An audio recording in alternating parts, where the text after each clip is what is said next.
ಸಮಸ್ಯೆಗಳು ನೂರಾರು ಅದವರಲ್ಲಿ ಏನೋ ಅಭಿವೃದ್ಧಿ ಆಗಿಲ್ಲ, ಮೂಲಭೂತ ಸೌಕರ್ಯ ಆಗಿಲ್ಲ, ಮತ್ತು ಜನ ಅಲ್ಲಿ ಬರೋಗಲ್ಲ. ವೀಕ್ಷಕರೇ, ಒಬ್ಬೊಬ್ಬರು ಒಂದೊಂದು ಮನೆ ಕಟ್ತಾರೆ. ಮೊನ್ನೆ ಅಂಬಾನಿ ಮದುವೆಗೆ 6,000 ಕೋಟಿ ಖರ್ಚಾಯಿತು. ಅಯ್ಯಯ್ಯಪ್ಪ ಇಷ್ಟೆಲ್ಲ ಖರ್ಚು ಮಾಡಿದ್ರಾ ಅಂತ ನೀವು ಕೇಳ್ಬೋದು. ಅದು ನೀವು ಕೇಳೋದು 6,000 ಕೋಟಿ ಅಂತ. ಆದರೆ ಅಂಬಾನಿ ಲೆಕ್ಕದಲ್ಲಿ ಅದು ಬಹಳ ಕಡಿಮೆ ದುಡ್ಡಲ್ಲಿ ಮದುವೆ ಮಾಡಿದ್ದು. ಹೇಗೆ ಅಂತಂದರೆ, ನಿಮ್ಮ ಬಳಿ 100 ರೂಪಾಯಿ ಇದ್ದರೆ ಆ 100 ರೂಪಾಯಿಯಲ್ಲಿ ನೀವು 50 ಪೈಸಾ ಖರ್ಚು ಮಾಡಿದರೆ ಅದು ದೊಡ್ಡ ಖರ್ಚಾಗೋದಿಲ್ಲ. ಅಂಬಾನಿ ಕೂಡ ಅಷ್ಟೇ ಖರ್ಚು ಮಾಡಿದ್ದು. ಹಾಗಾಗಿ ಅವರಿಗೆ ಹೋಲಿಕೆ ಮಾಡಿಬಿಡಿ, ಅಯ್ಯೋ ಇಷ್ಟು ಖರ್ಚು ಮಾಡಿದ್ರಲ್ಲ, ಬಡವರಿಗೆ ಕೊಡ್ಬೋದಿತ್ತಲ್ಲ. ನೀವು ದುಡೀರಿ, ನಿಮ್ಮ ಕೆಲಸ ನೀವು ಮಾಡಿ, ನಂಬರ್ 1. ಆದರೆ ಸರ್ಕಾರ ಕೆಲವು ಬಡವರಿಗೆ ಕೊಡಬೇಕಲ್ಲ ಟ್ಯಾಕ್ಸ್ ದುಡ್ಡಲ್ಲಿ. ಅಲ್ಲಿ 6,000 ಕೋಟಿ ಇರ್ಬೋದು, ಅದು ಅವರ ಸ್ವಂತದ್ದು. ಆದರೆ ಬಡವರಿಗೆ ಮನೆ ಕಟ್ಟಿ ಕೊಡ್ತೀವಿ ಅಂತ ಸರ್ಕಾರ ಹೇಳುತ್ತಲ್ಲ, ಅದು 1 ಲಕ್ಷ 2 ಲಕ್ಷ 3 ಲಕ್ಷ ಮನೆ ಕಟ್ಟಿ ಕೊಟ್ಟಿಲ್ವ ಇಲ್ಲಿ ತನಕ? ಕೊಟ್ಟಿದೆ. ಆದರೆ ಇಲ್ಲೊಂದು ಕಡೆ 1,000 ಮನೆ ರೆಡಿ ಇದೆ ಕಳೆದ 12 ವರ್ಷಗಳಿಂದ. ಕುಡುಕರ ಅಡ್ಡೆಯಾದ 1,000 ಮನೆ.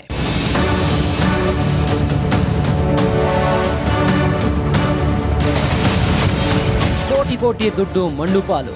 ಹೀಗೆ ಕಾಣಿಸ್ತಿರೋ ಸಾಲು ಸಾಲು ಮನೆಗಳು. ಮನೆಗಳ ಮುಂದೆ ಗಿಡ ಗಂಟಿ, ಮನೆಗಳ ಒಳಗಡೆ ಕಾಲಿಡ್ತಿದ್ದಂಗೆ ಬಿಯರ್ ಬಾಟಲು, ಸಿಗರೇಟ್ ತುಂಡು, ಇಟ್ಟಿಗೆ ಒಲೆಯಲ್ಲಿ ಅಡುಗೆ ಮಾಡಿ ತಿಂದಿರೋ ಪುಂಡರು. ಇಲ್ಲಿ ನೋಡಿ, ಹಾಕಿರೋ ಕಿಟಕಿ ಬಾಗಿಲುಗಳು ಕೂಡ ಮಂಗಮಾಯವಾಗಿದೆ. ಹೀಗೆ ಈ ಆಕಾರಕ್ಕೆ ಬಂದು ತಲುಪಿರೋದು ಬರೋಬ್ಬರಿ 1 ಅಲ್ಲ 2 ಅಲ್ಲ, ಬರೋಬ್ಬರಿ 1,000 ಮನೆಗಳು.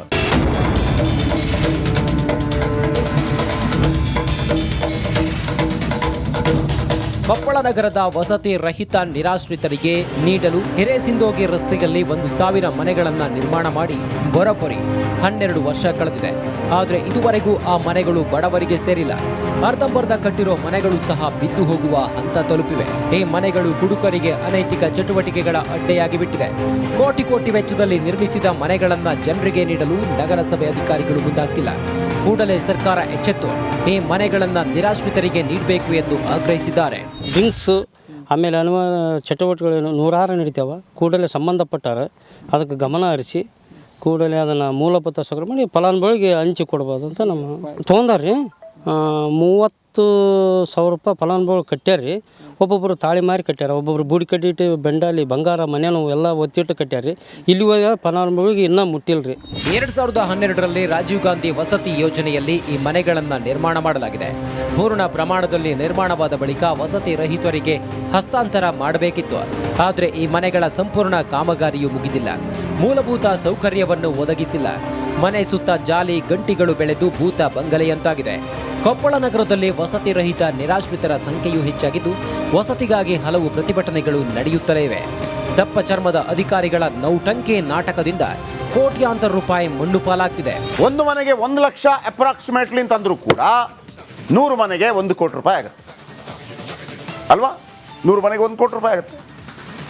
1 ಲಕ್ಷ ಅಂತಂದ್ರು 1000 ಮನೆಗೆ 10 ಕೋಟಿ.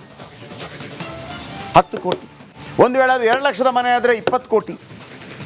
ಯಾರು ಆ ಬಿಲ್ಲನ್ನು ಮಾಡಿಸ್ಕೊಂಡಿದ್ಯಾರು? ಅರ್ಧಂಬರ್ಧ ಕೆಲಸ ಮಾಡಿದ್ಯಾರು? ಯಾಕೆ ಅವರಿಗೆ ಶಿಕ್ಷೆ ಆಗಿಲ್ಲ? ಬ್ಲ್ಯಾಕ್ ಲಿಸ್ಟ್ಗೆ ಹೋಗಿದ್ದಾರಾ? ಆಮೇಲೆ ರಾಜೀವ್ ಗಾಂಧಿ ವಸತಿ ನಿಗಮ ಅದು ಎಲ್ಲಿರುತ್ತೆ ಅಂದರೆ ದೇವರಾಣೆ ನನಗಂತೂ ಗೊತ್ತಿಲ್ಲಪ್ಪ. ಜಿಲ್ಲಾಧಿಕಾರಿಗಳ ಗಮನಕ್ಕೆ ಇದನ್ನು ತರೋಣ ಅಂತೇಳಿ. ಆಮೇಲೆ ರಾಘವೇಂದ್ರ ಹಿಟ್ನಾಳ್ ಇದ್ದಾರೆ ಶಾಸಕರು. ರಾಘವೇಂದ್ರ ಹಿಟ್ನಾಳ್ ಸಿದ್ದರಾಮಯ್ಯನವರ ಪರಮಾಪ್ತರು. ಯಾಕೆ ಸರ್ ಮಾಡಿಸೋಕ್ಕಾಗಲ್ವಾ? ಬಸವರಾಜ ರಾಯರೆಡ್ಡಿ ಅಂತ ನಾಯಕರೆಲ್ಲ ಇದ್ದಾರೆ ಆ ಭಾಗದಲ್ಲಿ. ಯಲಬುರ್ಗಾದಲ್ಲೆಲ್ಲ ಗೆದ್ದು ಬಂದಿದ್ದಾರೆ. ಏನು ಮಾಡ್ತಾರೆ ಬಸವರಾಜ ರಾಯರೆಡ್ಡಿ ಅವರಾದ್ರೂ ನೋಡಿಯಪ್ಪ ಇದನ್ನು. ರಾಯರೆಡ್ಡಿ ಅವರೇ, ನೀವೊಂಥರ ಏನು ಫಿಲ್ಟರ್ಲೆಸ್ ಮಾತು ಉಪೇಂದ್ರ ಅಂತರ. ಹಾಗಾಗಿ ನಿಮ್ಮ ಬಗ್ಗೆ ಒಂದು ಅಭಿಮಾನ ನಮಗೆ. ಇವ್ರು ಹೇಳ್ತಾರೆ, ಸೋಮಣ್ಣಳ್ಳಿ ಹೇಳ್ತಾರೆ 2,000 ಮನೆ ಇದೆ ಅಂತೇಳಿ. 30,000 ಕಟ್ಕೊಂಡಿದ್ದಾರಂತೆ. ಎಲ್ಲೋಯ್ತಾ ದುಡ್ಡು? ಇದನ್ನು ಯಾರಪ್ಪ ಕೇಳೋದು? ಈ ಲೋಕಾಯುಕ್ತ ಮತ್ತೊಂದು SIT CBI ಇದಕ್ಕೆಲ್ಲ ಬರಲ್ವಾ? ಲೋಕಾಯುಕ್ತ ಆದರೂ ಬರಬೇಕಲ್ವಾ? ಸೂಪರ್ 3 ವರದಿಯಿಂದ ಆದರೂ ಎಚ್ಚೆತ್ತುಕೊಳ್ತಾರ ಎಂದು ಕಾದು ನೋಡಬೇಕಿದೆ. ಏರಯ್ಯ ಹಿರೇಮಠ, ರಿಪಬ್ಲಿಕ್ ಟಿವಿ ಕನ್ನಡ, ಕೊಪ್ಪಳ.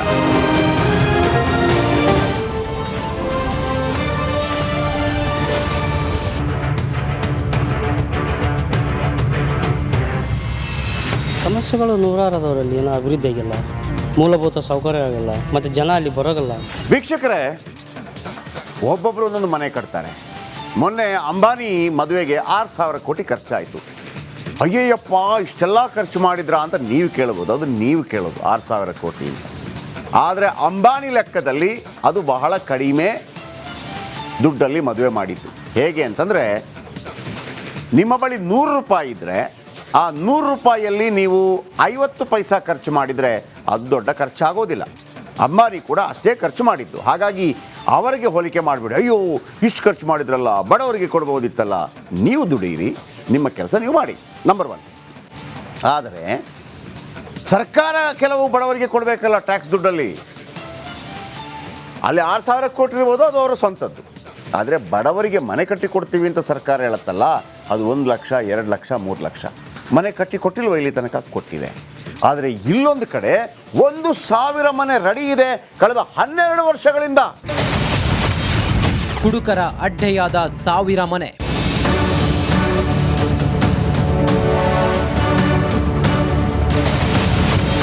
ಕೋಟಿ ಕೋಟಿ ದುಡ್ಡು ಮಣ್ಣು ಪಾಲು. ಹೀಗೆ ಕಾಣಿಸ್ತಿರೋ ಸಾಲು ಸಾಲು ಮನೆಗಳು. ಮನೆಗಳ ಮುಂದೆ ಗಿಡ ಗಂಟಿ, ಮನೆಗಳ ಒಳಗಡೆ ಕಾಲಿಡ್ತಿದ್ದಂಗೆ ಬಿಯರ್ ಬಾಟಲು, ಸಿಗರೇಟ್ ತುಂಡು, ಇಟ್ಟಿಗೆ ಒಲೆಯಲ್ಲಿ ಅಡುಗೆ ಮಾಡಿ ತಿಂದಿರೋ ಪುಂಡರು. ಇಲ್ಲಿ ನೋಡಿ, ಹಾಕಿರೋ ಕಿಟಕಿ ಬಾಗಿಲುಗಳು ಕೂಡ ಮಂಗಮಾಯವಾಗಿದೆ.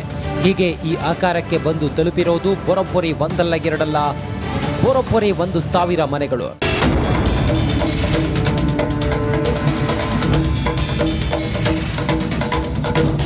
ಕೊಪ್ಪಳ ನಗರದ ವಸತಿ ರಹಿತ ನಿರಾಶ್ರಿತರಿಗೆ ನೀಡಲು ಹಿರೇಸಿಂದೋಗಿ ರಸ್ತೆಯಲ್ಲಿ 1,000 ಮನೆಗಳನ್ನು ನಿರ್ಮಾಣ ಮಾಡಿ ಬರೋಬ್ಬರಿ 12 ವರ್ಷ ಕಳೆದಿದೆ. ಆದರೆ ಇದುವರೆಗೂ ಆ ಮನೆಗಳು ಬಡವರಿಗೆ ಸೇರಿಲ್ಲ.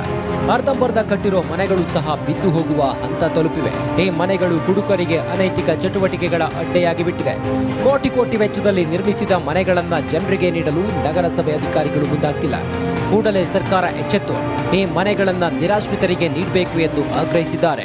ಡ್ರಿಂಕ್ಸು ಆಮೇಲೆ ಚಟುವಟಿಕೆಗಳು ನೂರಾರು ನಡೀತಾವೆ. ಕೂಡಲೇ ಸಂಬಂಧಪಟ್ಟಾರೆ ಅದಕ್ಕೆ ಗಮನ ಹರಿಸಿ ಕೂಡಲೇ ಅದನ್ನು ಮೂಲಭೂತ ಸೌಕರ್ಯ ಮಾಡಿ ಫಲಾನುಭವಿಗೆ ಹಂಚಿ ಕೊಡ್ಬೋದು ಅಂತ ನಮ್ಮ ತೊಗೊಂಡಾರ್ರಿ.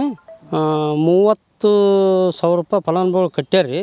ಒಬ್ಬೊಬ್ಬರು ತಾಳಿ ಮಾರಿ ಕಟ್ಟ್ಯಾರ, ಒಬ್ಬೊಬ್ರು ಬೂಡಿ ಕಟ್ಟಿಟ್ಟು ಬೆಂಡಾಲಿ ಬಂಗಾರ ಮನೆಯೂ ಎಲ್ಲ ಒತ್ತಿಟ್ಟು ಕಟ್ಟ್ಯಾರ್ರಿ. ಇಲ್ಲಿವರೆಗೆ ಫಲಾನುಭವಿಗೆ ಇನ್ನೂ ಮುಟ್ಟಿಲ್ರಿ. 2012ರಲ್ಲಿ ರಾಜೀವ್ ಗಾಂಧಿ ವಸತಿ ಯೋಜನೆಯಲ್ಲಿ ಈ ಮನೆಗಳನ್ನು ನಿರ್ಮಾಣ ಮಾಡಲಾಗಿದೆ. ಪೂರ್ಣ ಪ್ರಮಾಣದಲ್ಲಿ ನಿರ್ಮಾಣವಾದ ಬಳಿಕ ವಸತಿ ರಹಿತರಿಗೆ ಹಸ್ತಾಂತರ ಮಾಡಬೇಕಿತ್ತು. ಆದರೆ ಈ ಮನೆಗಳ ಸಂಪೂರ್ಣ ಕಾಮಗಾರಿಯು ಮುಗಿದಿಲ್ಲ. ಮೂಲಭೂತ ಸೌಕರ್ಯವನ್ನು ಒದಗಿಸಿಲ್ಲ. ಮನೆ ಸುತ್ತ ಜಾಲಿ ಗಂಟಿಗಳು ಬೆಳೆದು ಭೂತ ಬಂಗಲೆಯಂತಾಗಿದೆ. ಕೊಪ್ಪಳ ನಗರದಲ್ಲಿ ವಸತಿ ರಹಿತ ನಿರಾಶ್ರಿತರ ಸಂಖ್ಯೆಯೂ ಹೆಚ್ಚಾಗಿದ್ದು, ವಸತಿಗಾಗಿ ಹಲವು ಪ್ರತಿಭಟನೆಗಳು ನಡೆಯುತ್ತಲೇ ಇವೆ. ದಪ್ಪ ಚರ್ಮದ ಅಧಿಕಾರಿಗಳ ನೌಟಂಕಿ ನಾಟಕದಿಂದ ಕೋಟ್ಯಾಂತರ ರೂಪಾಯಿ ಮಣ್ಣು ಪಾಲಾಗ್ತಿದೆ.